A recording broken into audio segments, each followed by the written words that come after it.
ಅಯೋಧ್ಯ ರಾಮನಿಗೂ ಕರುನಾಡಿಗೂ ಬಿಡಿಸಲಾಗದ ನಂಟಿದೆ. ಪುರಾಣದಲ್ಲಿ ರಾಮನ ಭಂಟ ಹನುಮನ ನೆಲೆಬೀಡು ನಮ್ಮ ನಾಡಾಗಿತ್ತು, ಅಂಜನಾದ್ರಿಯಲ್ಲಿ ಹುಟ್ಟಿದ್ದ, ಕಿಷ್ಕಿಂಧೆಯಲ್ಲಿ ಆತ ಇದ್ದ ಅನ್ನುವಂಥದ್ದನ್ನೆಲ್ಲವನ್ನು ಕೂಡ ನಾವು ಓದ್ತೀವಿ. ಈಗ ಅಯೋಧ್ಯೆಯಲ್ಲಿ ಪ್ರತಿಷ್ಠಾಪನೆ ಆಗ್ತಾ ಇರುವಂತಹ ಮೂರ್ತಿಯ ಶಿಲೆಯಿಂದ ಹಿಡಿದು ಶಿಲ್ಪಿಯವರೆಗೂ ಕರ್ನಾಟಕದ್ದೇ ಪಾರಮ್ಯ ಇದೆ. ಈಗ ಕರುನಾಡಿನ ಶಿಲ್ಪಿ ಕೆತ್ತಿದ ಮೂರ್ತಿಯೇ ಆಯ್ಕೆ ಪ್ರತಿಷ್ಠಾಪನೆಗೆ ಅಲ್ಲಿ ಬಹಳ ಮುಖ್ಯವಾಗಿ ಆಯ್ಕೆಯಾಗಿದೆ. ಅದನ್ನೇ ಪ್ರಾಣ ಪ್ರತಿಷ್ಠಾಪನೆಯ ಸಂದರ್ಭದಲ್ಲಿ ಪ್ರತಿಷ್ಠಾಪನೆಗೆ ಆಯ್ಕೆಯಾಗಿರುವಂಥದ್ದು. ಅದರ ಬಗೆಗಿನ ವರದಿಯನ್ನು ನಿಮಗೆ ತೋರಿಸ್ತೀನಿ. ರಾಮಾಯ ರಾಮಭದ್ರಾಯ ರಾಮಚಂದ್ರಾಯ. ಅಯೋಧ್ಯೆಯಲ್ಲಿ ಪ್ರತಿಷ್ಠಾಪನೆ ಆಗಲಿರುವ ಮೂಲ ಶ್ರೀರಾಮನ ಮೂರ್ತಿ ಆಯ್ಕೆ ಅಧಿಕೃತವಾಗಿದೆ. ಆಯ್ಕೆಯಾಗಿರುವ 5 ವರ್ಷದ ಬಾಲರಾಮ ವಿಗ್ರಹ, 51 ಇಂಚು ಎತ್ತರದ ಶ್ರೀರಾಮನ ಮೂರ್ತಿಯ ಪ್ರಾಣ ಪ್ರತಿಷ್ಠಾಪನೆ ಜನವರಿ 22ರಂದು ನಡೆಯಲಿದೆ. ಅಯೋಧ್ಯೆಯಲ್ಲಿ ಪೂಜಿಸಲ್ಪಡುವ ಶ್ರೀರಾಮನ ಮೂರ್ತಿಯ ಕೆತ್ತನೆ ಮಾಡಿದ್ದು ಕನ್ನಡಿಗ, ಕರುನಾಡ ಹೆಮ್ಮೆಯ ಶಿಲ್ಪಕಲಾ ಚತುರ ಅರುಣ್ ಯೋಗಿರಾಜ್ರದ್ದು.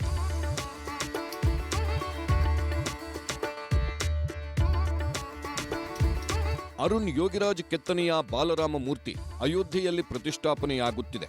ರಾಮ್ಲಲ್ಲಾ ವಿಗ್ರಹ ಆಯ್ಕೆಯನ್ನ ಅಯೋಧ್ಯೆ ರಾಮಮಂದಿರ ಟ್ರಸ್ಟ್ನವರು ಆಯ್ಕೆ ಮಾಡಿರುವ ಬಾಲರಾಮನ ಮೂರ್ತಿ ಯೋಗಿರಾಜ್ ಕೆತ್ತನೆಯ ಮೂರ್ತಿಯಾಗಿದ್ದು ಜನವರಿ 22ರಂದು ರಾಮ್ಲಲ್ಲಾ ವಿಗ್ರಹ ಪ್ರತಿಷ್ಠಾಪನಾ ಕಾರ್ಯಕ್ರಮ ನಡೆಯಲಿದೆ.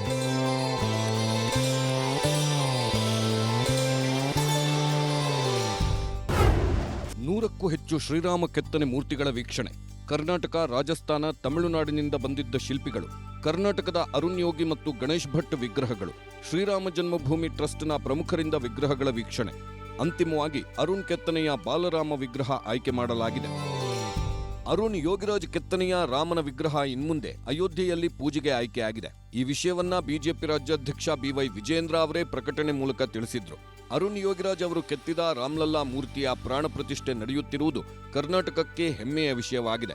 ಅರುಣ್ ಯೋಗಿರಾಜ್ ಅವರಿಗೆ ತುಂಬು ಹೃದಯದ ಅಭಿನಂದನೆಗಳು ಅಂತ ವಿಜಯೇಂದ್ರ ಪೋಸ್ಟ್ ಹಾಕಿದ್ದಾರೆ. ಇನ್ನು ಅರುಣ್ ಯೋಗಿರಾಜ್ ಕೆತ್ತನೆಯ ಮೂರ್ತಿ ಆಯ್ಕೆ ಬಗ್ಗೆ ಕುಟುಂಬಸ್ಥರಿಗೆ ಮಾಹಿತಿ ಸಿಕ್ಕಿಲ್ಲ. ಆದರೆ ಸುದ್ದಿ ಕೇಳಿ ಸಂತಸ ವ್ಯಕ್ತಪಡಿಸಿದ್ರು. ಅರುಣ್ ಕೆತ್ತನೆ ಮಾಡಿದ ಶಿಲ್ಪವೇ ಆಯ್ಕೆಯಾಗುತ್ತೆ ಎಂಬ ನಂಬಿಕೆ ಇತ್ತು ಅಂತ ಅರುಣ್ ತಾಯಿ ಹಾಗೂ ಅರುಣ್ ಪತ್ನಿ ಖುಷಿ ವ್ಯಕ್ತಪಡಿಸಿದ್ರು. ರಾಮನ ವಿಗ್ರಹವನ್ನು ಬುಕ್ ಎಲ್ಲ ಓದಿ ಸ್ಟಡಿ ಮಾಡ್ಕೊಳ್ಳೋಣ, ಓದಿ ಅವೆಲ್ಲ ಕಲ್ಪನೆ ಅವನಿಗೆ ತುಂಬಾ. ಅಮ್ಮ ನಾನು ರಾಮನಂತೂ ನೋಡಿಲ್ಲ ಅಂದರೆ ನಾನು ತುಂಬಾ ನನಗೆ ಒಂಥರ ಕನ್ಸಲ್ಲಿ ಬಂದು ಹೇಳೋದಂಗೆ, ಒಂಥರ ಮಾಡ್ದಂಗೆ, ಈ ಥರ ತುಂಬ ಖುಷಿ ಆಗ್ತಾ ಇದೆ. ತುಂಬ ಪ್ರೌಡ್ ಫೀಲಿಂಗ್. ಪುಣ್ಯದ ಕೆಲಸನೇ ಸಿಕ್ಕಿದೆ ಮಾಡಲಿಕ್ಕೆ. ಕೆಲಸದ ಬಗ್ಗೆ ಬೇರೆ ಮಾತೇ ಇಲ್ಲ. ತಾಯಿ ಎಲ್ಲರನ್ನೂ ಬಿಟ್ಟು ಅವ್ರು 6 ತಿಂಗಳು ಅವ್ರದ್ದೊಂದು ವನವಾಸದಲ್ಲಿ ರಾಮನ್ ಸೃಷ್ಟಿ ಮಾಡಿಬಿಟ್ಟಿದ್ದಾರೆ. ಅಯೋಧ್ಯೆಯಲ್ಲಿ ಇಬ್ಬರು ಕನ್ನಡ ಶಿಲ್ಪಿಗಳಿಗೆ ಅಗ್ರಸ್ಥಾನ. ಇಲ್ಲಿಯವರೆಗೂ ಅಯೋಧ್ಯೆಯಲ್ಲಿ ಶ್ರೀರಾಮನ ಮೂರ್ತಿ ಪ್ರತಿಷ್ಠಾಪನೆ ಬಗ್ಗೆ ಕೇಳಿದ್ರೆ, ಆದರೆ ನಿಮಗೆ ಗೊತ್ತಿರಲಿ, ಅಯೋಧ್ಯೆಯಲ್ಲಿ ಪ್ರತಿಷ್ಠಾಪನೆ ಆಗಲಿರುವ ಮೂಲರಾಮನ ಮೂರ್ತಿಗಳನ್ನು ಕೆತ್ತಿದ್ದು ಒಟ್ಟು 3 ಪ್ರಮುಖರು ಶಿಲ್ಪಿಗಳು. ಇದರಲ್ಲಿ 2 ಕನ್ನಡಿಗರೇ ಇದ್ರು.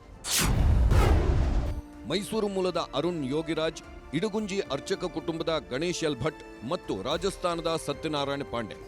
ಈ 3ರಿಂದಲೇ ಅಂತಿಮವಾಗಿ ಮೂಲರಾಮನ ಮೂರ್ತಿಯ ಕೆತ್ತನೆ ನಡೆದಿತ್ತು.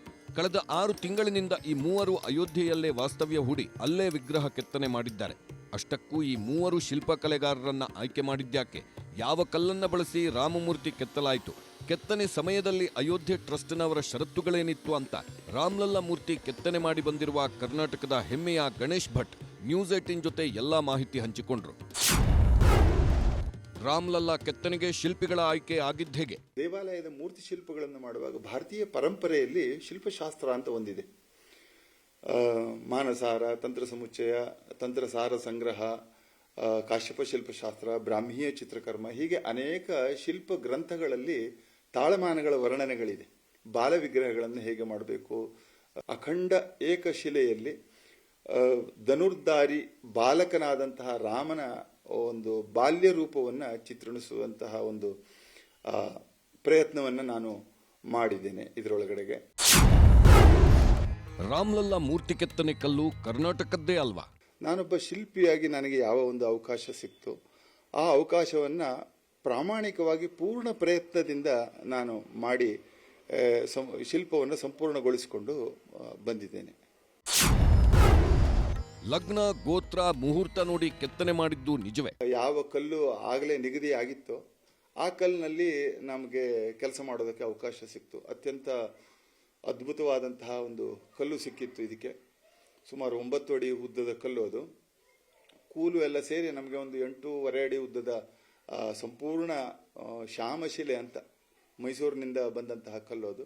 ಆ ಕಲ್ಲಿನಲ್ಲಿ ನಮಗೆ ಸ್ವರೂಪವನ್ನು ನಿರ್ಮಾಣ ಮಾಡೋದಕ್ಕೆ ಒಂದು ಅವಕಾಶ ಆಯಿತು. ಅದು ಟ್ರಸ್ಟ್ನಿಂದ ಏನೆಲ್ಲ ವ್ಯವಸ್ಥೆಗಳಾಗಿತ್ತು, ಭದ್ರತೆ ಹೇಗಿತ್ತು? ನಮಗೆ ಭದ್ರತೆಗೋಸ್ಕರ ಅಲ್ಲಿ ಗಾರ್ಡ್ಗಳನ್ನು ಮತ್ತೆ ಪೊಲೀಸರುಗಳನ್ನೆಲ್ಲ ಎಲ್ಲವರನ್ನು ನೇಮಿಸಿ ಇಟ್ಟಿದ್ರು. ನಮಗೆ ಎಲ್ಲಿಯೂ ಓಡಾಡೋದಕ್ಕೆ ಭಯ ಬರಬಾರ್ದು ಅಥವಾ ನಮ್ಮ ಜೀವಕ್ಕೆ ಎಲ್ಲಿಯೂ ಅಪಾಯ ಆಗಬಾರ್ದು ಅನ್ನೋ ದೃಷ್ಟಿಯನ್ನೆಲ್ಲ ತುಂಬ ಅವರು ಜಾಗರೂಕತೆಯಿಂದ ನೋಡ್ಕೊಳ್ತಾ ಇದ್ರು. ಜೊತೆಗೆ CCTV ಕ್ಯಾಮೆರಾಗಳನ್ನೆಲ್ಲ ಫಿಕ್ಸ್ ಮಾಡ್ಕೊಂಡಿದ್ರು. ಒಂದು ಮೂರ್ತಿ ಆಯ್ಕೆ ಆದ್ರೆ ಉಳಿದ 2 ವಿಗ್ರಹಗಳು ಎಲ್ಲಿರುತ್ತೆ? ಟ್ರಸ್ಟಿನವರ ಆದೇಶ ಏನಿತ್ತು ಅಂತಂದ್ರೆ, ಈ ಶಿಲ್ಪವನ್ನ ನಾವು ಮಾಡಿದ 3 ಶಿಲ್ಪವನ್ನ ನಾವು ಗೌರವಯುತವಾಗಿ ರಾಮಲಲ್ಲಾ ಮಂದಿರದಲ್ಲೇನೆ ನಾವು ಇಡ್ತೇವೆ ಅನ್ನುವಂಥ ಮಾತನ್ನ ನಮಗೆ ಕೊಟ್ಟದ್ದಾದ್ರಿಂದ ನಮಗೆ ಅತ್ಯಂತ ಸಂತೋಷ ಇದೆ. ಯಾಕೆ ಅಂತಂದ್ರೆ ಇಂಥ ಒಂದು ಅವಕಾಶ ದೇಶದಲ್ಲಿ ಎಷ್ಟು ಜನ ಕಲಾವಿದರಿಗೆ ಸಿಕ್ಲಿಕ್ಕೆ ಸಾಧ್ಯ. ಶಿಲ್ಪಿ ಅರುಣ್ ಯೋಗಿರಾಜ್ ಕೆತ್ತನೆಯ ರಾಮಲಲ್ಲಾ ಕಲ್ಲಿನ ವಿಗ್ರಹಕ್ಕೆ ಮೂಲರಾಮನ ಸ್ಥಾನಮಾನ ಸಿಕ್ಕಿದೆ. ಈ ಬಗ್ಗೆ ರಾಮಜನ್ಮಭೂಮಿ ಟ್ರಸ್ಟ್ನವರಾಗ್ಲಿ ಶಿಲ್ಪಿ ಅರುಣ್ ಅವರಾಗ್ಲಿ ಎಲ್ಲೂ ಮಾಹಿತಿ ಹೊರಹಾಕಿಲ್ಲ. ಯಾಕಂದ್ರೆ ಮೂಲರಾಮನ ಪ್ರತಿಷ್ಠಾಪನೆ ಆಗೋವರೆಗೂ ಫೋಟೋಗಳಾಗಲಿ ವಿಡಿಯೋಗಳಾಗಲಿ ಎಲ್ಲೂ ಪ್ರದರ್ಶನ ಮಾಡೋ ಹಾಗಿಲ್ಲ. ಇದು ಕೂಡ ಸಂಪ್ರದಾಯವೇ. ಅದೇನೇ ಇರಲಿ, ಅಯೋಧ್ಯೆಯಲ್ಲಿ ಕನ್ನಡಿಗರ ಶಿಲ್ಪಕಲಾಕೃತಿಗಳಿಗೆ ಪೂಜನೀಯ ಸ್ಥಾನಮಾನ ಸಿಕ್ಕಿದೆ ಅನ್ನೋದೇ ನಮಗೆಲ್ಲ ಹೆಮ್ಮೆ. Bureau report, news 18. 31 ವರ್ಷದ ಬಳಿಕ ಅಯೋಧ್ಯೆ ರಾಮಜನ್ಮಭೂಮಿ ಹೋರಾಟದ ಸಂದರ್ಭದಲ್ಲಿ, ಆ ಯಾತ್ರೆಯ ಸಂದರ್ಭದಲ್ಲಿ ಆದಂತಹ ಘಟನೆಗೆ ಸಂಬಂಧಪಟ್ಟಂತೆ ರಾಮ ಭಕ್ತನ ಬಂಧನ ಆಗಿದೆ. ಅದು ನಮ್ಮ ರಾಜ್ಯದಲ್ಲಿ ನಡೆದಿರುವಂಥದ್ದು. ಇದು ರಾಷ್ಟ್ರ ಮಟ್ಟದಲ್ಲಿ ಈಗ ಚರ್ಚೆ ಆಗ್ತಾ ಇದ್ದರೆ ಸಿದ್ದರಾಮಯ್ಯ ಸರ್ಕಾರಕ್ಕೆ ಬಿಜೆಪಿ ಕೋಮುವಾದಿ ಪಟ್ಟವನ್ನು ಕಟ್ಟಿದೆ. ಇಷ್ಟು ಸಾಲದು ಅಂತ ಕಾಂಗ್ರೆಸ್ನವರು ನಮ್ಮ ಪಾಲಿಗೆ ಸಿದ್ದರಾಮಯ್ಯನವರೇ ರಾಮ ಅಂತ ಹೇಳಿಕೆ ಕೊಟ್ಟು ಮತ್ತೊಂದು ವಿವಾದವನ್ನು ಹುಟ್ಟುಹಾಕಿದ್ದಾರೆ. 31 ವರ್ಷಗಳ ಬಳಿಕ ಅಯೋಧ್ಯೆ ಹೋರಾಟಗಾರರ ಬಂಧನ. ಸಿದ್ದರಾಮಯ್ಯ ಸರ್ಕಾರದ ಮೇಲೆ ಬಿಜೆಪಿ ಕೆಂಡಾಮಂಡಲ. ನಂಬಿದ್ರೆ ನಂಬಿ, ಬಿಟ್ರೆ ಬಿಡಿ, ಇದು ಸತ್ಯ. ದೇಶದಲ್ಲಿ ಅಯೋಧ್ಯೆ ರಾಮ ಮಂದಿರ ಉದ್ಘಾಟನೆಯ ಖುಷಿಯಲ್ಲಿದೆ. ಕರ್ನಾಟಕದ ಮನೆಯಲ್ಲೂ ಅಯೋಧ್ಯೆಯ ಸಂಭ್ರಮವಿದೆ. ಅಯೋಧ್ಯೆಯಲ್ಲಿ ಪ್ರತಿಷ್ಠಾಪನೆ ಆಗ್ತಿರೋ ಮೂಲರಾಮ ಮೂರ್ತಿಯನ್ನು ಕರ್ನಾಟಕದವರೇ ಕೆತ್ತಿದ್ದು, ಕಲ್ಲೂ ಕರ್ನಾಟಕದ್ದು. ಇಷ್ಟೆಲ್ಲ ಹೆಮ್ಮೆ ಪಡ್ತಿರೋ ಕರ್ನಾಟಕದಲ್ಲಿ ಈಗ ಅಯೋಧ್ಯೆಗಾಗಿ ಹೋರಾಟ ನಡೆಸಿದ್ದವರ ಬಂಧನ ಆಗಿದೆ. ಬರೀ ಬಂಧನ ಅಲ್ಲ, ರಾಮ ಭಕ್ತರನ್ನೂ ಜೈಲಿಗಟ್ಟಿದ್ದಾರೆ. ಅದು 31 ವರ್ಷಗಳ ಬಳಿಕ. ಅರೆಸ್ಟ್ ಆದ ಕರ್ನಾಟಕದ ರಾಮಭಕ್ತ ಯಾರು?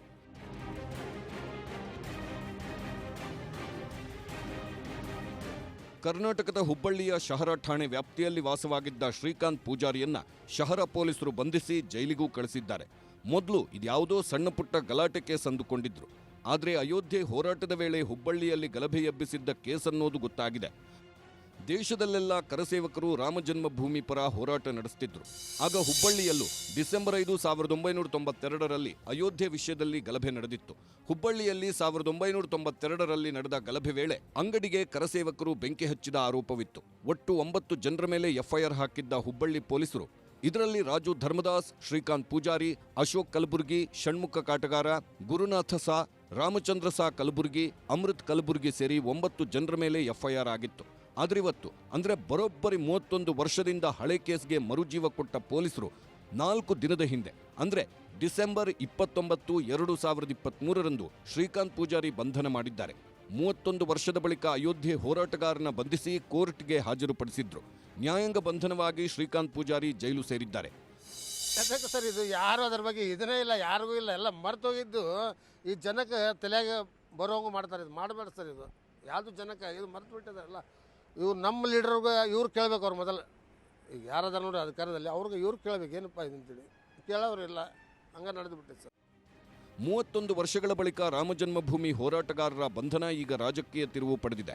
ಕಾಂಗ್ರೆಸ್ನವರು ರಾಮನ ವಿರೋಧಿಗಳು ಬೇಕಂತಲೇ ಹಳೆ ಕೇಸ್ಗೆ ಮರುಜೀವ ಕೊಟ್ಟಿದ್ದಾರೆ.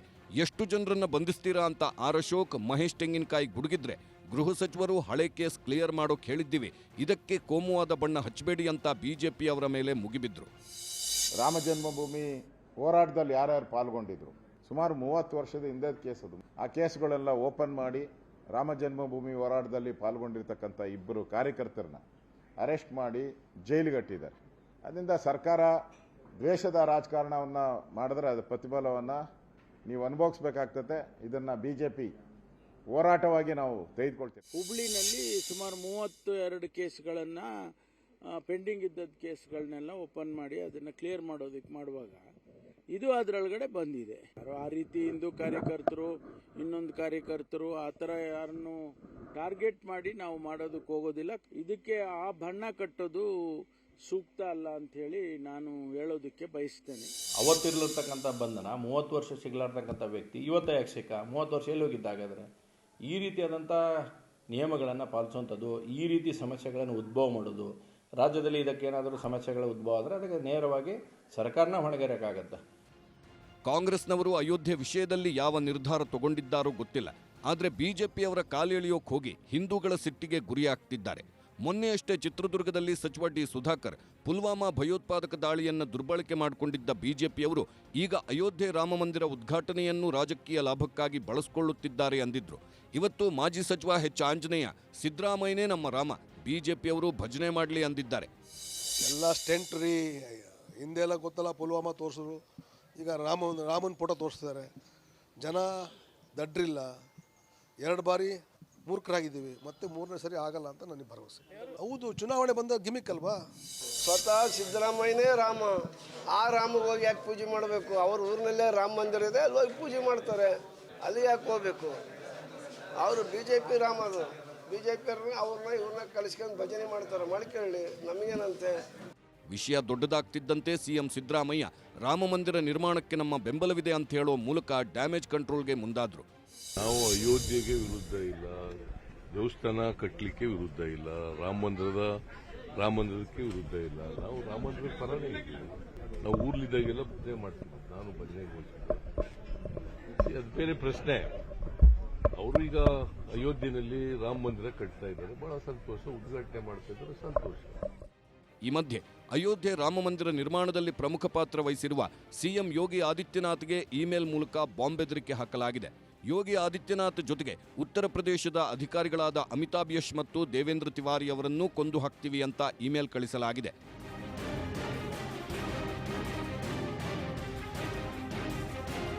ಜನವರಿ 22ಕ್ಕೆ ಶ್ರೀರಾಮನ ಪ್ರಾಣ ಪ್ರತಿಷ್ಠಾಪನೆ ಆಗ್ತಿದೆ. ಅದೇ ದಿನ ದೇಶದ ಎಲ್ಲಾ ಮುಸ್ಲಿಂ ಬಾಂಧವರು ಜೈ ಶ್ರೀರಾಮ್ ಘೋಷಣೆ ಮೊಳಗಿಸಬೇಕು, ಹೀಗಂತ RSS ಮನವಿ ಮಾಡಿದೆ. ಮುಸ್ಲಿಮರು ಮಸೀದಿ ಮತ್ತು ದರ್ಗಾಗಳಲ್ಲಿ ಜೈ ಶ್ರೀರಾಮ್ ಘೋಷಣೆಗಳನ್ನು ಕೂಗಬೇಕು ಎಂದು RSS ರಾಷ್ಟ್ರೀಯ ಕಾರ್ಯಕಾರಿ ಸದಸ್ಯ ಇಂದ್ರೇಶ್ ಕುಮಾರ್ ಮನವಿ ಮಾಡಿದ್ದಾರೆ. Bureau report, news 18. ಹೊಸ ವರ್ಷದ ದಿನವೇ ಇಸ್ರೋ ವಿಜ್ಞಾನಿಗಳು ಮತ್ತೊಂದು ಇತಿಹಾಸವನ್ನು ನಿರ್ಮಿಸಿದ್ದಾರೆ. ಬ್ರಹ್ಮಾಂಡದ ನಿಗೂಢತೆಯನ್ನು ಬೇಯಿಸೋದಕ್ಕೆ ಹೊಸ ರಾಕೆಟ್ ಉಡಾವಣೆಯನ್ನು ಮಾಡಿ ಯಶಸ್ವಿಯಾಗಿದ್ದಾರೆ. ಏನಿದು ಇಸ್ರೋ ಕನಸಿನ ಯೋಜನೆ ಅನ್ನೋದನ್ನು ನಿಮಗೆ ವಿವರಿಸ್ತೀವಿ.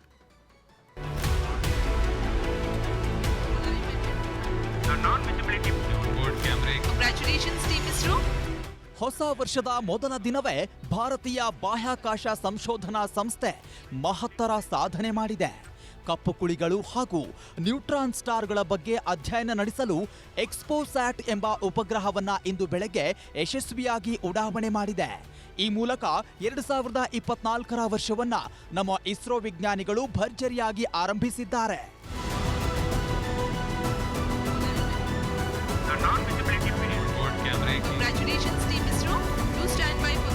ಬೆಳಗ್ಗೆ 9:10ಕ್ಕೆ ಆಂಧ್ರಪ್ರದೇಶದ ಶ್ರೀಹರಿಕೋಟಾದ ಸತೀಶ್ ಧವನ್ ಬಾಹ್ಯಾಕಾಶ ಕೇಂದ್ರದಿಂದ ಎಕ್ಸ್ಪೋಸ್ಯಾಟ್ ಉಡಾವಣೆ ಯಶಸ್ವಿಯಾಗ್ತಾ ಇದ್ದಂತೆ ವಿಜ್ಞಾನಿಗಳು ಚಪ್ಪಾಳೆ ತಟ್ಟಿ ಸಂಭ್ರಮಿಸಿದ್ದಾರೆ.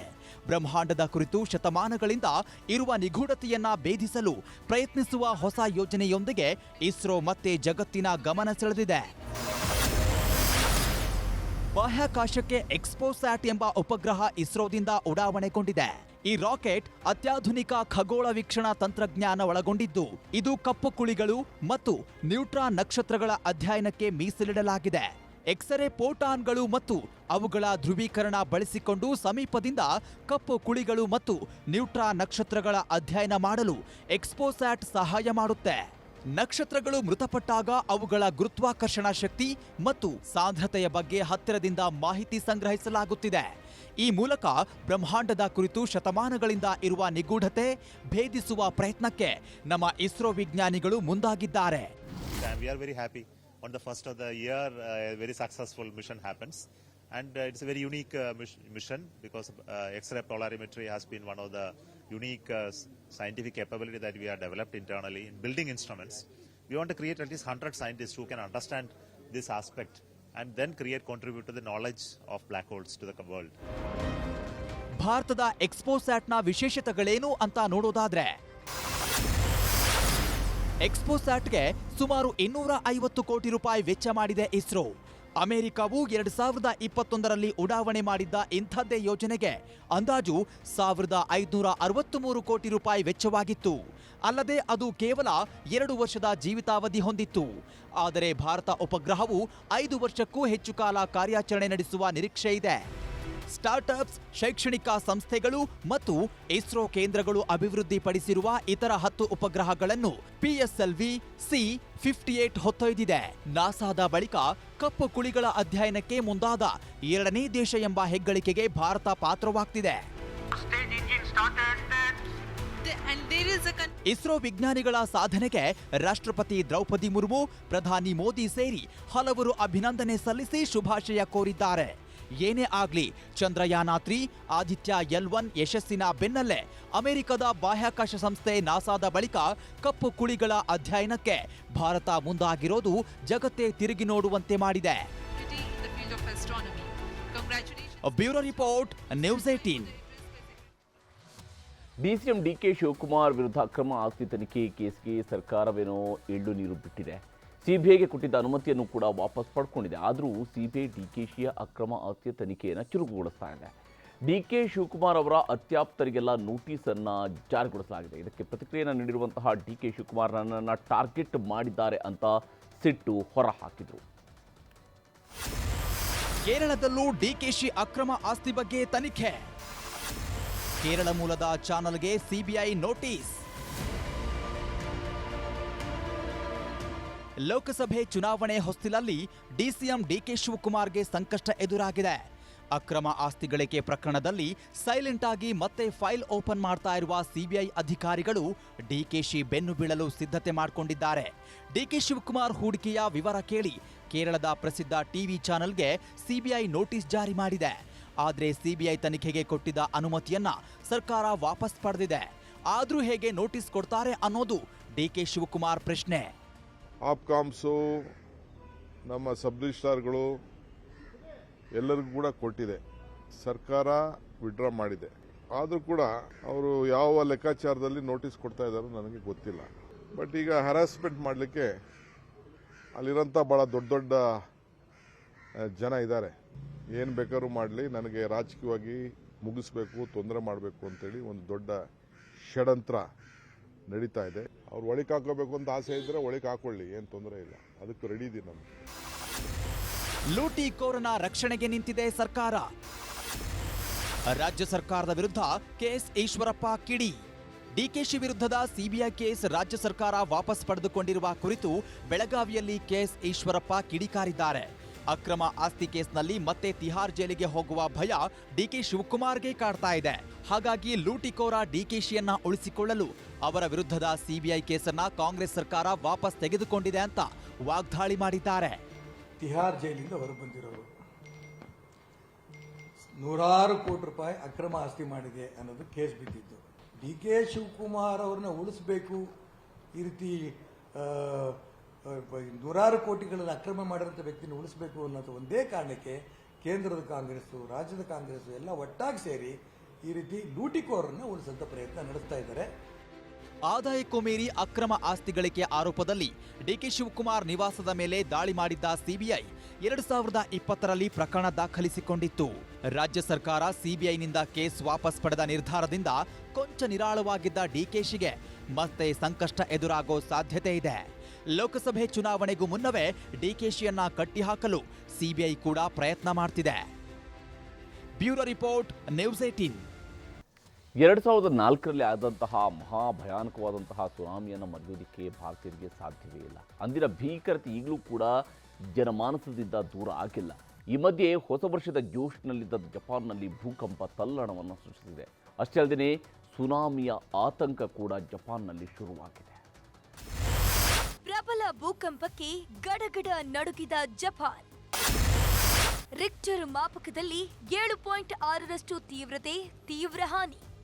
ಹೊಸ ವರ್ಷದ ಸಂಭ್ರಮದಲ್ಲಿದ್ದ ಜಪಾನ್ ದೇಶದ ಜನ ಪ್ರಬಲ ಭೂಕಂಪದಿಂದ ಬೆಚ್ಚಿ ಬಿದ್ದಿದ್ದಾರೆ. ಜಪಾನ್ನಲ್ಲಿ ಭಾರೀ ಭೂಕಂಪ ಸಂಭವಿಸಿದ್ದು ರಿಕ್ಟರ್ ಮಾಪಕದಲ್ಲಿ 7.6ರಷ್ಟು ತೀವ್ರತೆ ದಾಖಲಾಗಿದೆ. ರಸ್ತೆಗಳು ಬಾಯಿ ತೆರೆದಿದ್ದು ಕಟ್ಟಡಗಳು ಬಿರುಕು ಬಿಟ್ಟು ಕುಸಿದು ಬಿದ್ದು ಹೋಗ್ಬಿಟ್ಟಿದೆ. ಭೂಕಂಪದ ಬೆನ್ನಲ್ಲೇ ಜಪಾನ್ನಲ್ಲಿ ಸುನಾಮಿಯ ಮುನ್ನೆಚ್ಚರಿಕೆಯನ್ನು ಕೂಡ ನೀಡಲಾಗಿದೆ.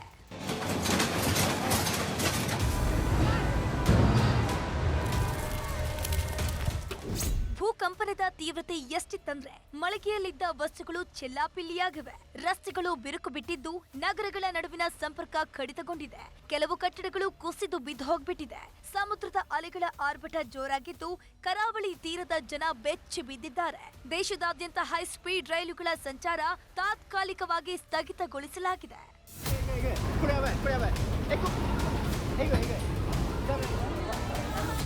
ಸ್ಥಳೀಯ ಕಾಲಮಾನದ ಪ್ರಕಾರ ಸುಮಾರು ಸಂಜೆ 4:10ಕ್ಕೆ ಭೂಕಂಪನ ಸಂಭವಿಸಿದ್ದು ಇಶಿಕಾವಾ ಎಂಬಲ್ಲಿ 300 ಕಿಲೋಮೀಟರ್ ಆಳದಲ್ಲಿ ಭೂಕಂಪನದ ಕೇಂದ್ರ ಬಿಂದು ದಾಖಲಾಗಿದೆ.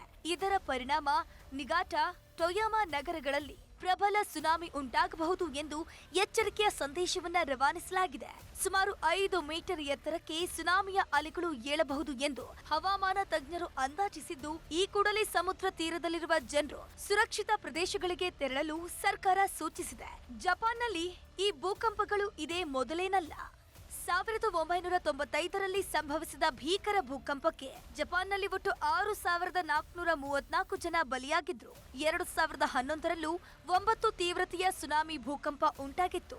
ಆಗ 16,000ಕ್ಕೂ ಹೆಚ್ಚು ಜನ ಸಾವನ್ನಪ್ಪಿದ್ದು ಸಾವಿರಾರು ಜನರು ಗಂಭೀರವಾಗಿ ಗಾಯಗೊಂಡಿದ್ರು. 100 ಜನ ನಾಪತ್ತೆಯಾಗಿದ್ದಾರೆ. ಹೀಗೆ 2019, 2018ರಲ್ಲೂ ಭೂಕಂಪ ಉಂಟಾಗಿ ಅಪಾರ ಸಾವು ನೋವು ಉಂಟಾಗಿದೆ.